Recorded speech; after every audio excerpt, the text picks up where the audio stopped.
अस्सलामुअलैकुम वरहमतुल्लाहि वबरकातुहू। सामीन नाज़रीन, आज हम आपके सामने नमाज के वाजिबात जो हैं वो बयान करने जा रहे हैं। इससे पहले नमाज की शराइत और नमाज के फ़राइज़ जो हैं वो बयान हो चुके हैं, और आज हम नमाज में जो चीज़ें वाजिब हैं उनका तज़किरा आपके सामने अर्ज़ करने जा रहे हैं। पहले ये बात समझ लें कि वाजिब जो है ये अगर जानबूझकर छोड़ दिया जाए तो नमाज होती ही नहीं। वाजिब अगर जानबूझकर छोड़ दिया जाए तो जिस तरह फ़र्ज़ रह जाए तो नमाज नहीं होती, इसी तरह वाजिब जानबूझकर छोड़ दिया जाए तो नमाज नहीं होती। फ़र्ज़ में ये हुक्म है कि भूल कर रहे या जानबूझ कर रहे, दोनों सूरतों में नमाज नहीं होगी। लेकिन जो वाजिब है इसमें यह है कि अगर जानबूझकर वाजिब छोड़ेंगे तो नमाज नहीं होगी, लेकिन अगर भूल कर रह जाए कोई वाजिब तो फिर सजदा साहब करना लाजिम होता है। तो आइए नमाज के वाजिबात जो हैं वो कितने हैं और कौन कौन से हैं वो तवज्जो से समात करते हैं। नमाज के 30 वाजिबात हैं और इसमें नमाज वितर जो है उसके अंदर जो वाजिबात हैं वो भी आ जाएंगे, और ईदैन की जो नमाजें हैं उनमें जो चीज़ें वाजिब हैं आम नमाजों के अलावा वो भी इनमें आ जाएंगी। तो तवज्जो से समात कीजिए। नमाज का पहला वाजिब है तकबीर तहरीमा कहना। नमाज का पहला वाजिब है तकबीर तहरीमा में अल्लाहु अकबर कहना। यानी जब नमाज शुरू करते हैं तो अल्लाह अकबर कहकर नमाज शुरू की जाती है, तो इस जगह पर अल्लाह अकबर की जगह कुछ और अल्फाज नहीं कह सकते, यानी सुबहान अल्लाह या अल्हम्दुलिल्लाह वगैरह इस तरह के अल्फाज नहीं, बल्कि अल्लाहु अकबर कहना ही वाजिब है। ये नमाज का पहला वाजिब है। नमाज का दूसरा वाजिब है फ़र्ज़ों की तीसरी और चौथी रकत के अलावा, फ़र्ज़ नमाज की तीसरी और चौथी रकत के अलावा बाकी तमाम नमाजों की हर रकत में सूरत फातिहा और उसके बाद कोई भी सूरत मिलाना या एक बड़ी आयत या 3 छोटी आयतें मिलाना वाजिब है। इसी तरह नमाज का तीसरा वाजिब है अल्हम्द का, यानी सूरत फातिहा का सूरत से पहले पढ़ना। ये नहीं हो सकता कि कोई और सूरत जो है वो पहले पढ़ ली और सूरत फातिहा जो है वो बाद में पढ़ ली, इस तरह नहीं हो सकता। हर रकत में सूरत फातिहा का पहले पढ़ना ही वाजिब है। नमाज का चौथा वाजिब है कि सूरत फातिहा के बाद आमीन कहना और बिस्मिल्लाह शरीफ पढ़ना, इसके अलावा कुछ और ना पढ़ना। सूरत फातिहा के बाद आमीन और बिस्मिल्लाहिर्रहमानिर्रहीम के अलावा कुछ और ना पढ़ना वाजिब है, यानी सुभान अल्लाह, अल्हम्दुलिल्लाह, इस तरह के कलिमात जो हैं वो नहीं कह सकते, ना पढ़ना वाजिब है। नमाज का पांचवा वाजिब है किरात के फौरन बाद रकू करना, यानी जैसे ही किरात खत्म हुई फौरन अल्लाह अकबर कहते हुए रकू में चले जाना, ये भी वाजिब है, दरमियान में वक्फा नहीं करना चाहिए।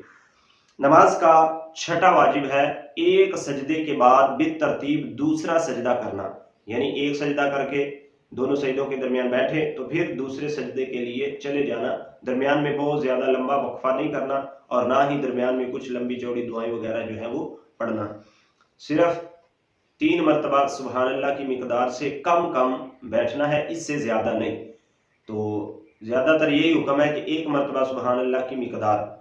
तो बहरहाल नमाज का छठा वाजिब यह है कि एक सजदे के बाद बितरतीब दूसरा सजदा करना। नमाज का सातवां वाजिब है तादील अरकान, यानी रकू, सजूद, कौमा और जलसा वगैरह में कम अज कम सुबहान अल्लाह एक बार कहने की मिकदार ठहरना।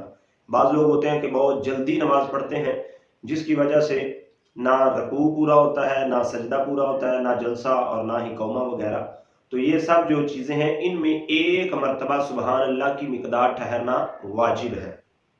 आठवां नमाज का वाजिब है कौमा, यानी रकू से सीधा खड़ा होना। रकू से सीधा खड़ा होने को कौमा कहते हैं और ये वाजिब है।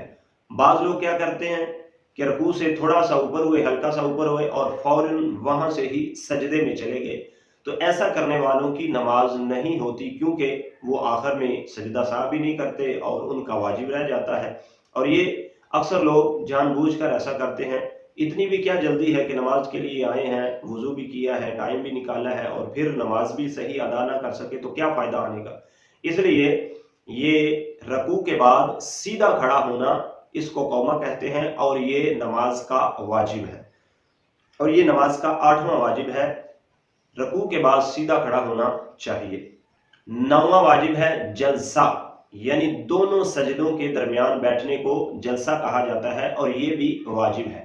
बाज़ लोग यहाँ पर भी मिस्टेक करते हैं कि एक सजदे से सर थोड़ा सा ऊपर किया और फौरन वहीं से ही दूसरे सजदे में चले गए, जबकि ऐसा करने से वाजिब रह जाता है।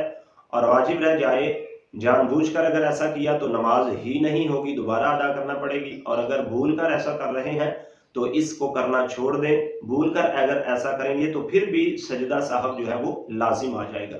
इसलिए दोनों सजदों के दरमियान अत्ताहियात की शक्ल में बैठना इत्मीनान के साथ, यानी हर जिस्म का जोड़ जो है, आजू जो है वो अत्ताहियात की शक्ल में बैठने पर जहां जहां पर आता है वहां पर आ जाए तो फिर दूसरे सजदे के लिए जाना चाहिए। ये नहीं कि थोड़ा सा सर ऊपर उठाया और फौरन दूसरे सजदे में चले गए। और बाद लोग जो है वो दोनों पांव पीछे खड़े ही होते हैं और पहले सजदे से ऊपर हुए, सर ऊपर किया और फिर उसी तरह नीचे चले गए। ऐसा भी नहीं करना चाहिए। तो बहरहाल नमाज का 9वां वाजिब है दोनों सजदों के दरमियान जलसा करना, यानी आराम से इत्मीनान से एक मरतबा सुबहान अल्लाह की मिकदार ठहरना और बैठना। नमाज का 10वां वाजिब है कादा औला, यानी 4 रकत वाली या 3 रकत वाली नमाज में, चाहे फर्ज हो या वितर हो या सुन्नत मुअक्कदा हो, 4 रकत वाली और 3 रकत वाली में 2 रकत के बाद जो अत्ताहियात बैठा जाता है उसको कादा औला कहते हैं। तो ये बैठना भी वाजिब है। 2 रकतों के बाद अत्ताहियात बैठना भी वाजिब है और ये नमाज का 10वां वाजिब है।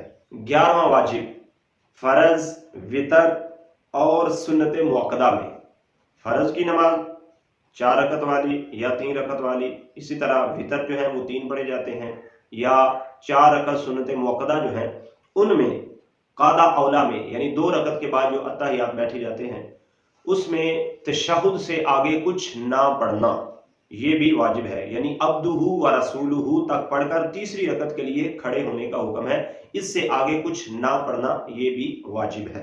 नमाज का 12वां वाजिब है दोनों कादों में, यानी कादा औला में भी जो 2 रकत के बाद बैठा जाता है और कादा अखीरा में भी, 3 रकत वाली नमाज में तीसरी के बाद और 4 वाली में चौथी के बाद जो बैठा जाता है उसको कादा अखीरा कहा जाता है।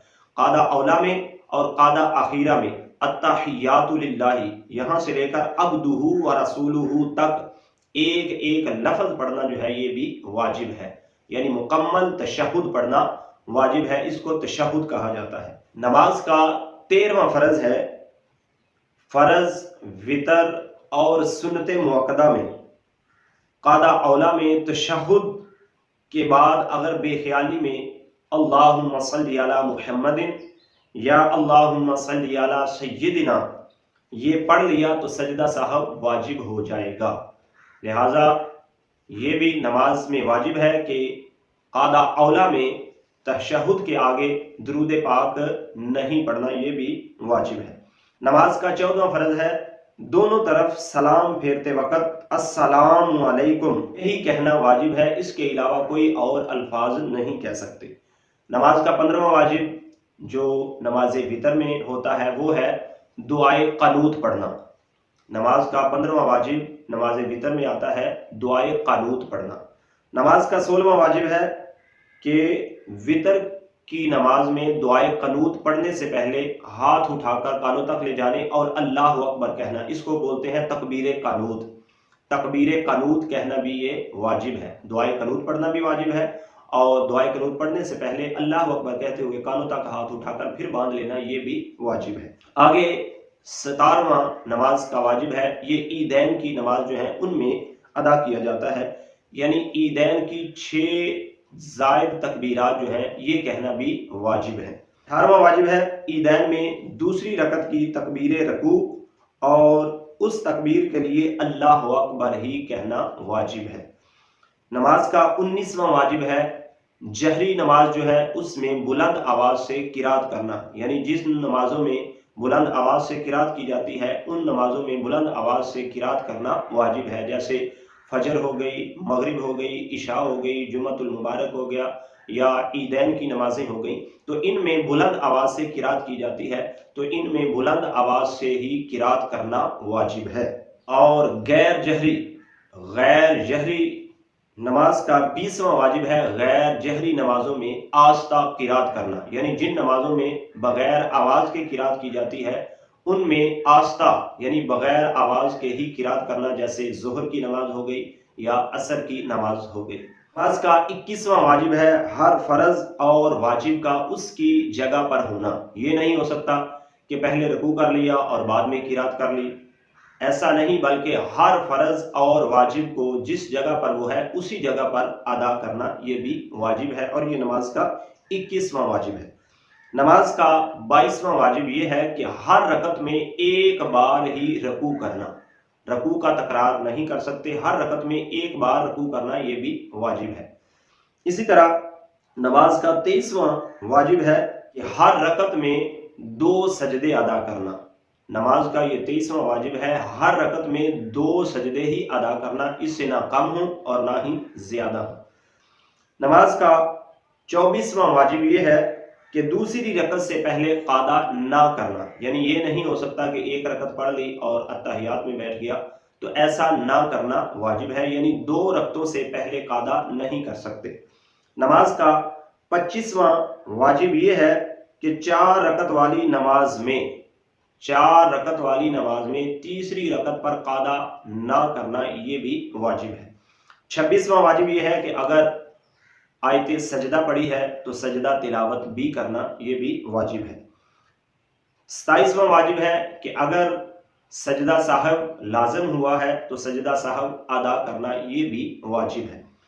28वां वाजिब ये है कि 2 फर्ज या 2 वाजिब या 2 फर्ज और वाजिब के दरमियान 3 तस्बीह की मिकदार सुबहान अल्लाह, यानी 3 मरतबा सुबहान अल्लाह कहने की मिकदार वक्फा नहीं करना, यानी रकू के बाद सजदे में जाना होता है, रकू और सजदे के दरमियान 3 मरतबा सुबहान अल्लाह की मिकदार या इससे ज्यादा नहीं ठहरना, बल्कि इससे कम कम ठहर कर सजदे में चले जाना है। इसी तरह दोनों सजदों के दरमियान भी यही हुक्म है। इसी तरह फर्ज और वाजिब के दरमियान भी यही हुक्म है कि 3 मरतबा सुबहान अल्लाह की मिकदार ना ठहरना। 29वां वाजिब यह है कि इमाम जब किरात कर रहा हो नमाज के अंदर, ख्वाह वो बुलंद आवाज से किरात कर रहा हो या आस्ता आवाज से किरात कर रहा हो, मुक्तदी का दोनों सूरतों में पीछे खामोश रहना ये भी वाजिब है।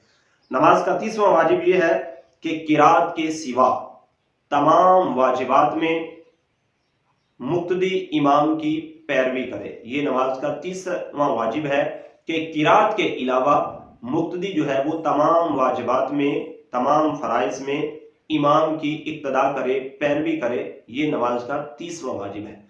तो सामीन नाज़रीन, ये थे नमाज के 30 वाजिब जो 5 वक्त की नमाजों में और वितर की नमाज में और ईदैन में पाए जाते हैं।